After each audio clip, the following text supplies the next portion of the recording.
Hi folks, welcome to this lesson on transformations of sine and cosine graphs. In the last video we learned how to change amplitude and period. In this one we'll also put in our translations, which are shifts and lifts. So this is called explicit form of the function. It really doesn't matter whether the d appears at the front or the end, as long as it's a constant that's being added to the function. And whether we think of these as a, b, c's, and d's, or p, q, r, and s, doesn't really matter. Whatever's in front of the sine, and this holds true for cosine as well, that's going to be the amplitude, or at least the absolute value of that number. B controls the period, and we already learned how that works. That period is going to be 2 pi over whatever that b value is. B is the coefficient of x right here. And notice in this form, it's factored out so that we get our translations to happen last. C is the shift left or right, and we learned about this last year. If you had an x minus 2 in there, that would send it to the right. And D is the number of units up or down. If you had like a plus 2, that would send it up. D is also the midline value, which is really helpful. We're going to look at graphing a few of these, but honestly, in the end, you'll probably do more trying to get the equations of graphs than actually generating your graphs yourself. So here we go. Let's start off with the very basic one. If we had y equals sine x, no changes. So it's got an amplitude of 1 because there's nothing in front of the function. It's got a period of 2 pi because it hasn't been messed with at all. And I could just graph this as best I can. Something like that. It would be at 2 pi here. It would be at 1 pi in the middle. It would be a pi over 2 here. And this would be at 3 pi over 2, or 3 halves of pi. It would have an amplitude of 1. There we go. Now how do we take that and turn it into this one here? This one has all the same properties, an amplitude of 1 and a period of 2 pi because it has not been messed with.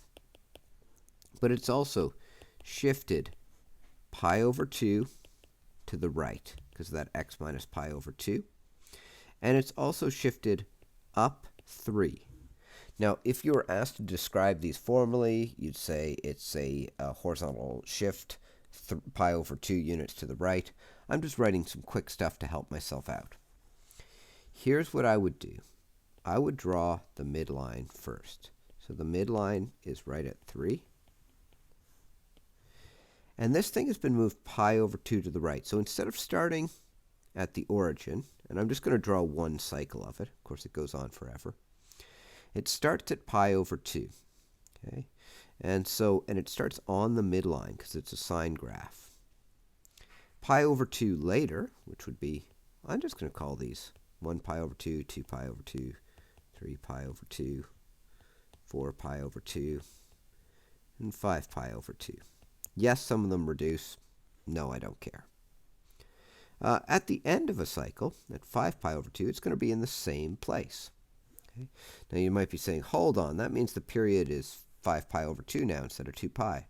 Nope. The period is just from the start to the end, and the width here would be 4 of those pi over 2s, or still 2 pi. For a sine graph in the middle, it's going to be on its midline. So that's really taking this point here and figuring out its image. We already took this end point and figured out its image. And then halfway in between those first 2 points we did, it's at a max. Now the max is 1 above the midline. That's what the amplitude means. How much do we vary from the midline?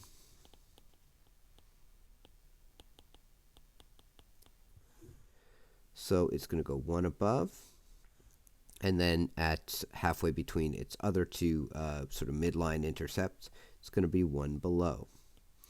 And so I get this looking function, which you might say looks like it's the other one stretched vertically, but we've changed the scale. The scale used to be this big for 1, now 1 is this big over here.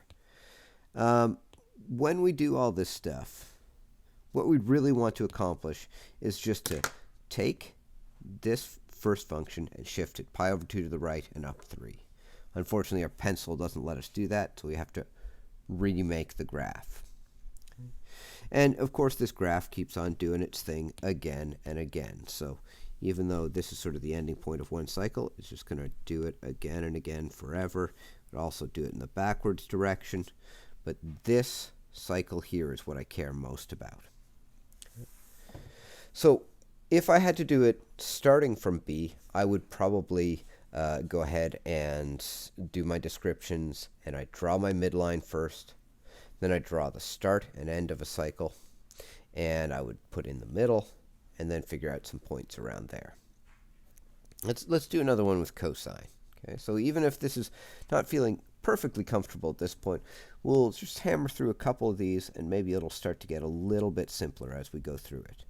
This is a cosine graph with an amplitude of 3. It's going to have a period of 2 pi over b. So that's 2 pi over pi over 5, which would be 2 pi divided by pi over 5. And we multiply by flipping, or we divide by flipping and multiplying. So that will give us 10 pi over pi, or just 10. In this case, the period's actually kind of nice. So it's a cosine graph. It starts high. And just think of that sort of basic shape for a cosine graph. And when there are no shifts or lifts, it's not that hard to do. I want to show it has an amplitude of 3. Bam. I want to show it has a period of 10. Again, bam. Halfway in between here, I'd be at 5. This would be at 2.5. This would be at 7.5. Now we're going to sketch this new one. Now what changes? Just the shift in the lift. The amplitude is still 3. The period is still 10. But we're going 4 right and 1 up. So if it were me, I would put in that midline at 1. The 1 up, this tells us the midline. Essentially, I'm taking that first graph and just moving it 4 to the right and 1 up. So let's see, 4 to the right. This will be sort of the starting place of our period. We've got to think about this point. Where does it go if we move it 4 right and 1 up? Well, it's going to go to 4 on the x-axis, and it's going to be at 4 on the y. I actually think the easiest way to think about this is that it starts 3 above the midline, because it's a cosine. Okay, so it starts high, and it's not all centered around the x-axis anymore. It's centered around this midline. That's where a period, quote, starts, though of course the graph goes on forever. It's got a period of 10, so when's it going to end? Well, if it started at 4, 5, 6, 7, 8, 9, 10, 11, 12, 13, 14. It's going to end at the exact same kind of spot, just 10 units later. And if that's a full cycle, then the period really is 10, okay, which is what we want.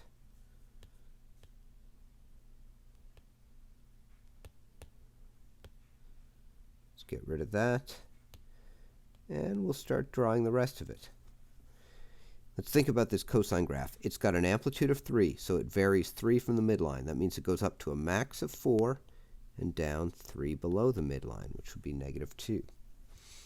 This is at 14. On a cosine graph, again, I'm thinking about the basic one. Okay. Halfway in between, it's at its min.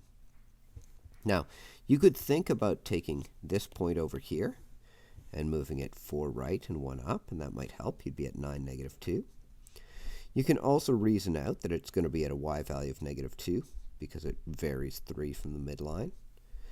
I think I'd just be thinking, what is halfway between 4 and 14? So halfway between 4 and 14 would be 4 plus 14 over 2, or 18 over 2, or 9. 1, 2. So 5, 6, 7, 8, 9. Here's the point. 9, negative 2. And then halfway in between each of these on the cosine graph, it's going to be on its midline. So halfway between this 4 and this 9, that would be 4 plus 9 divided by 2, or 6.5. That's when it's going to be on its midline. halfway in between this one and this one, it's going to be on its midline again. So that would be at 11.51. There are some good key points. And now I can start to just connect them up. And the axis intercept happens wherever it happens. I don't really care. I did my best to make this as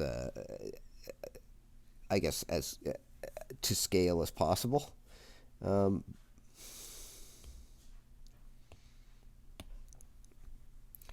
I did my best to make this as to scale as possible, but it's not perfect because it's just a sketch.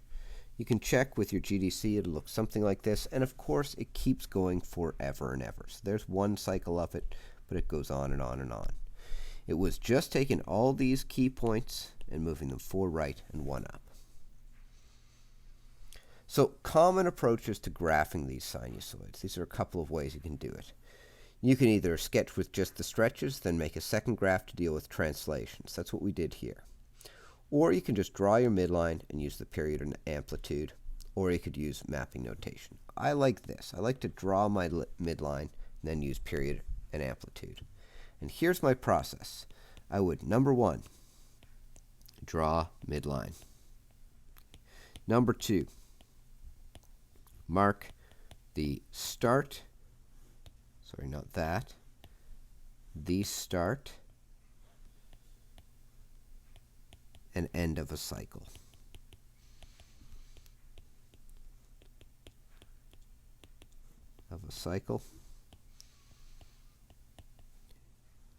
And then I'd mark other key points. And the thing I'd use to guide myself for that would be the midline and the amplitude.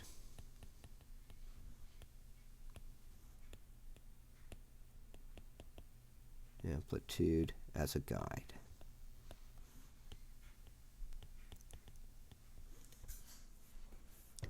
The other thing we'll do in this lesson is take a look at finding the equation from the graph. So again, being able to graph it is an important skill for just showing some understanding, but it's unlikely to be a final exam question, especially if it's a rough function. So here we go. We're going to determine equations for the following graphs. And here's our first one.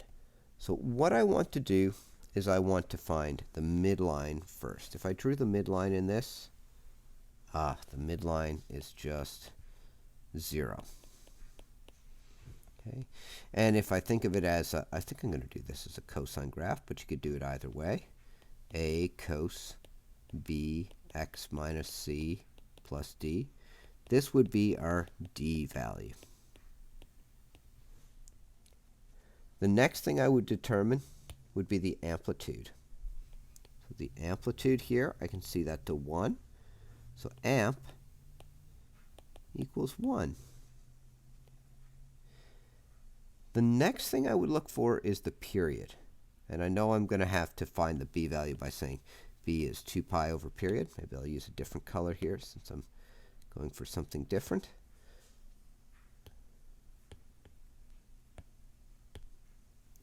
B is 2 pi over period.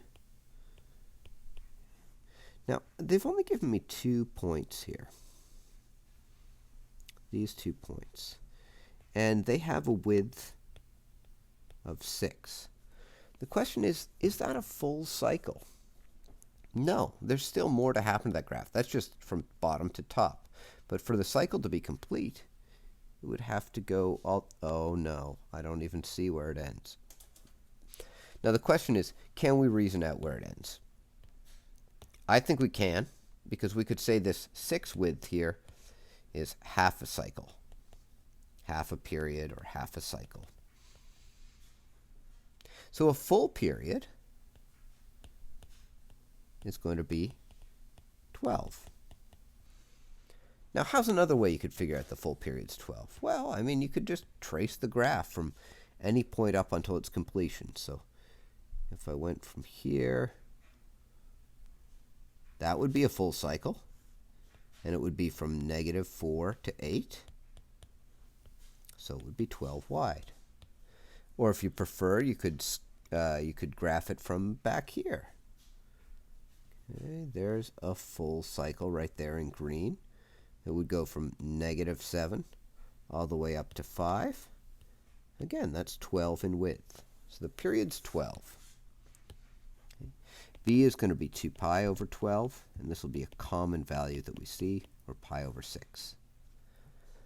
Now the question becomes, how are we going to describe the shift?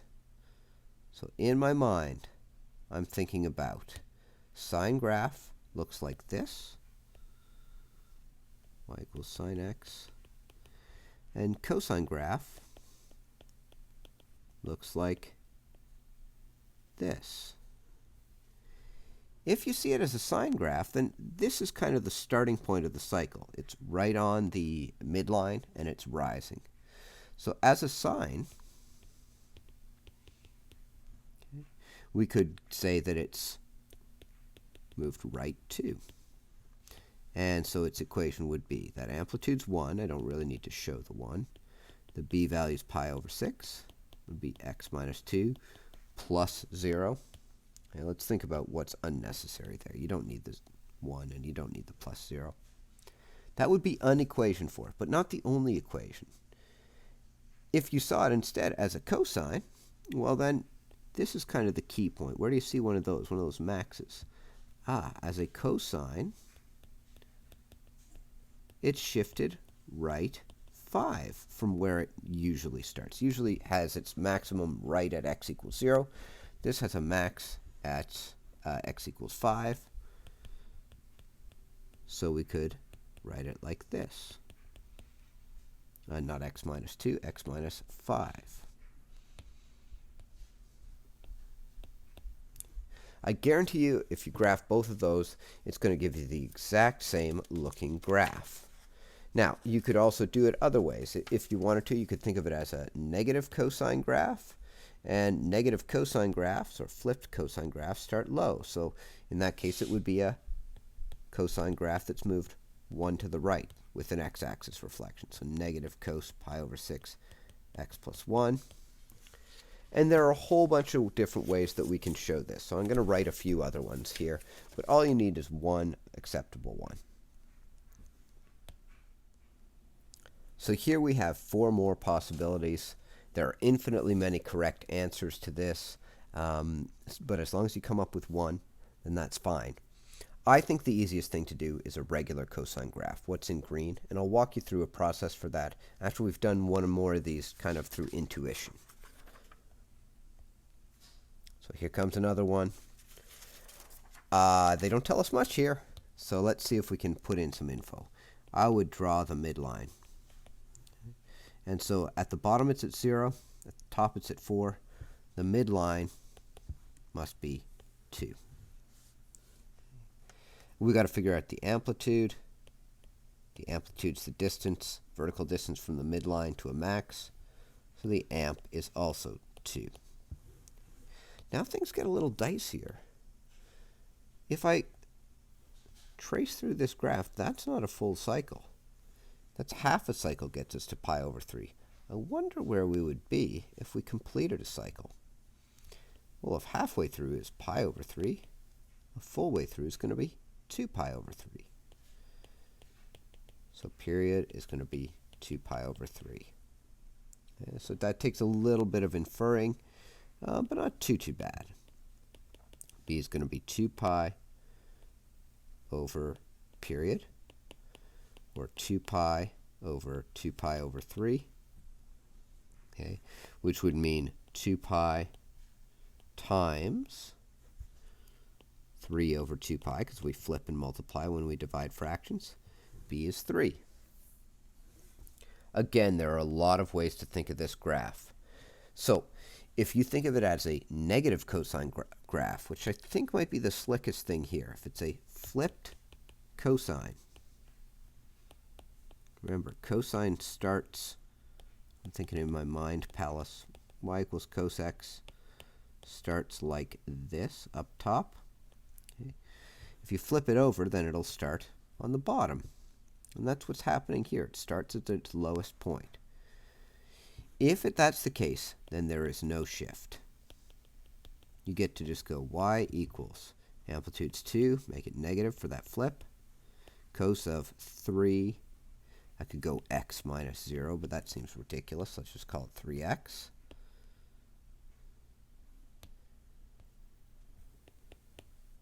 And it's got a vertical shift of 2. So that is sort of our d value. This has to do with a. Now that's not the only way you could do it. I think the most straightforward way to do any one of them is just as a non-flipped cosine. So I don't know why I wrote flipped there. Let's just go with a regular cosine. Regular cosine. If that's the case, then the values aren't going to change. The period's not going to change. Still have a plus 2 here. All we've got to figure out is what's the shift. And a cosine starts at its max, so we just got to figure out how far did this shift to the right. We've already dealt with the shift up and down. We've dealt with the stretches. In that case, it's right here at pi over 3. It would be x minus pi over 3. I guarantee you that the blue and the green graph will look exactly the same if you put them in decimals or your graphing calculator. You might have seen it instead as a sine graph. So if that's the case, then the shift is going to be to one of these points over here, where it's on the midline but rising. And that's because sine x looks more or less like this. It starts on the midline and rising. So we'd have to figure out this x coordinate here.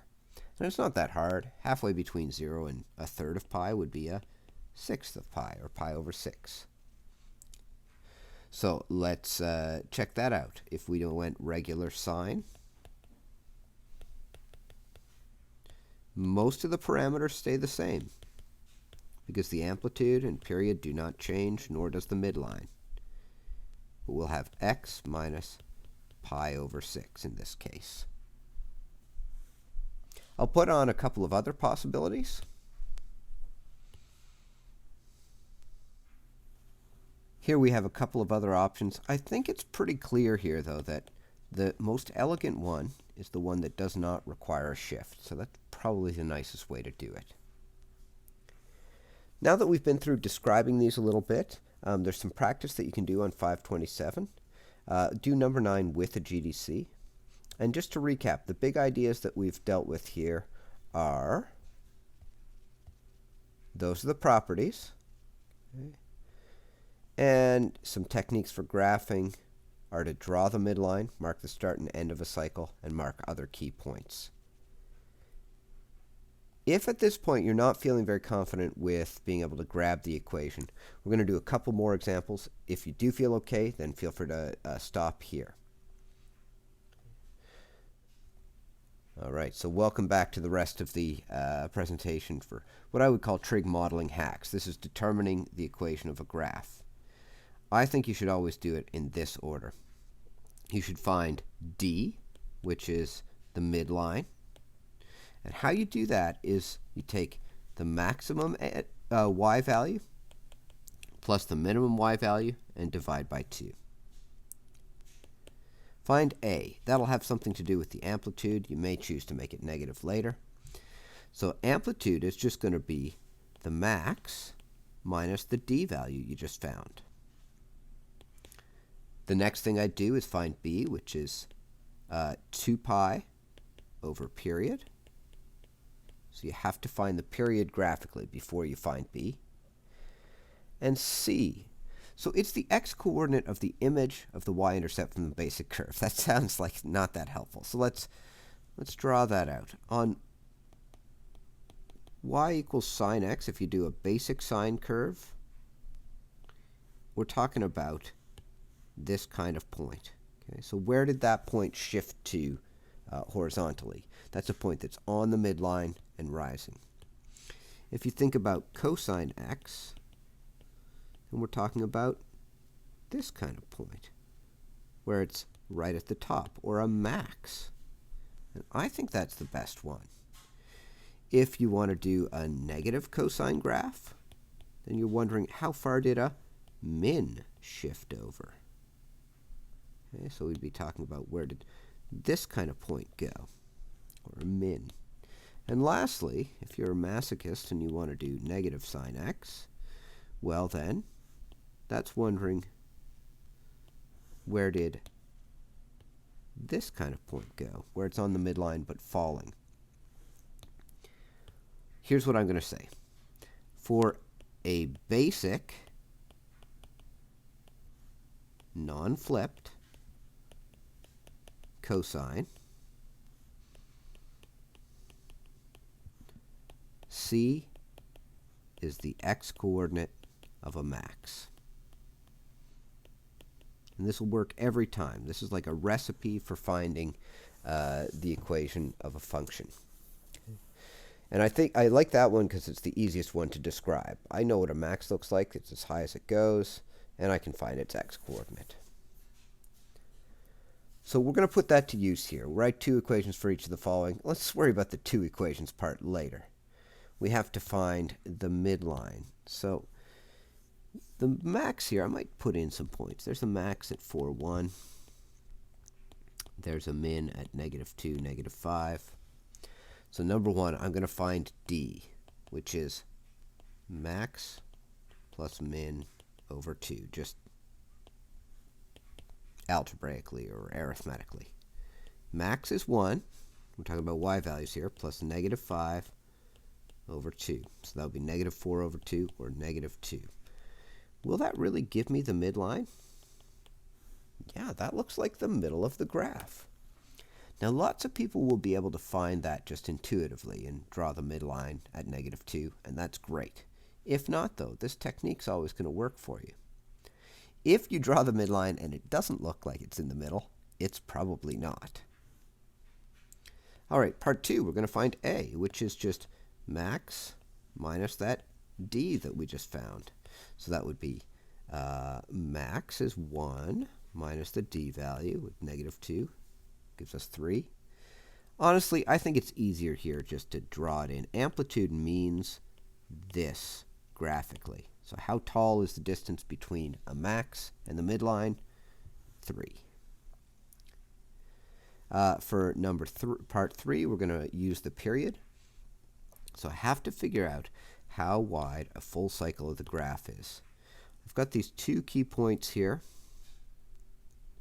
And we're talking about width here. So how wide is it from here to here? It's 6 wide. But that's not a full period. That's half a period.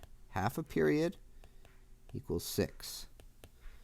So 1 period is 12. You could also trace that through. You could say, let me see. If I start here and go all the way to the end of the cycle, get to here, that's the distance from -2 all the way to +10, it's going to be 12 wide.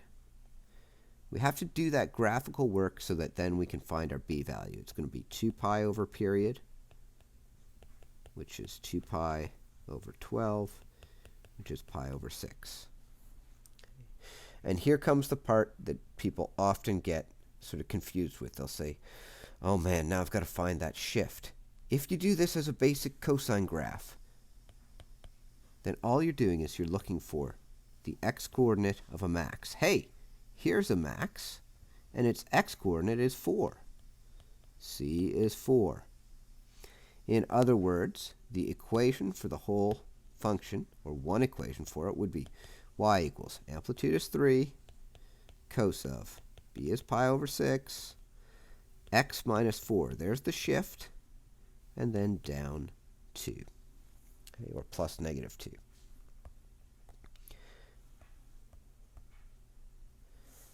Now we've got one equation for it. If instead you wanted to do a sine equation for it, you'd be wondering, where is this kind of key point, where it's on the midline and rising? Hey, that's happening right here at the point 1, -2. Okay. So the shift is 1 to the right if you do a basic sine graph, because that's the x-coordinate there. Nothing else is going to change. Amplitude's the same. Period's the same. There's a possible sine graph. Are there more possible answers? Absolutely. I'll throw a few on after we've gone through the last example here. Okay, here we go with kind of a mean one. In this case, they haven't given us the grid. So if that's the case, I really think that you should mark the x and y values for these points.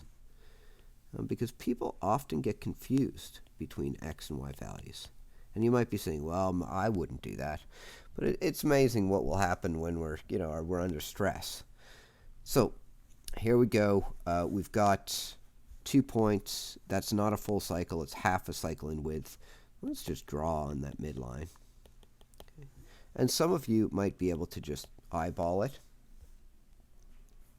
For most of us, though, I think we're going to have to go through these steps. So the D is the midline. D is max plus min over 2. Or the maximum value, which is 2.4, plus the minimum value, which is negative 0.4, all over 2. And that would just give us 2 over 2, or 1. All that work for 1. So apparently the midline's at 1, which looks kind of reasonable. Maybe mine's a little high there. Maybe I'll just try and fix it up a little bit. But I'm just putting it in there to help myself understand that there is a midline. Okay. At 1. Now I need to figure out the amplitude. I think I would like to do that graphically. I can see if this is 1 and this is 2.4, the amplitude must be 1.4. So amp is 1.4. If you want to do it sort of arithmetically, you go max minus d, which would be 2.4 minus that 1 we just found, or 1.4. Now I've got to think about period, so that has me thinking about the width.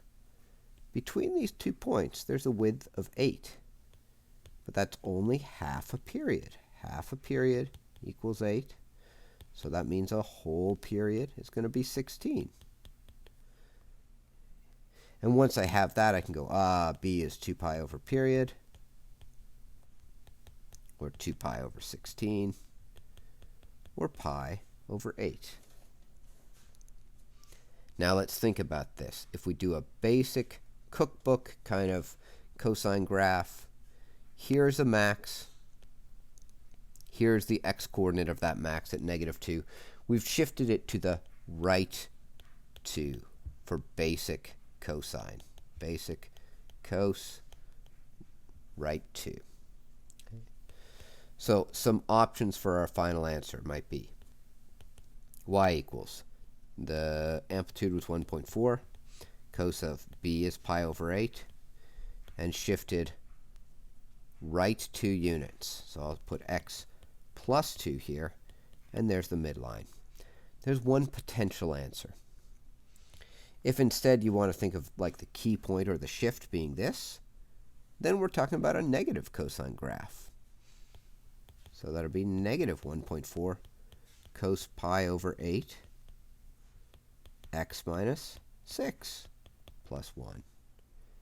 And then there are other possible answers. You could figure out where this is. Let me use a different color. You can figure out where that point is. It's going to be halfway between -2 and 6, so it'll be at 2. And if I make that my key point, then I'm talking about a negative sine graph, because it's one that's on the midline but falling at that point. So another possible answer would be negative 1.4 sine of pi over 8 x minus 2 plus 1. Okay. And we could get a positive sine graph. We'd probably just have to see some more stuff. I'll put on some other answers for the first one. So there are some other options, but I really think those first two are probably the simpler ones, the 3 cos and the 3 sine. Now again, if we go to the practice questions, we're heading to the book, page 527 to 8, and those questions right there. Do number 9 with your GDC. Good luck with the material, folks, and take care.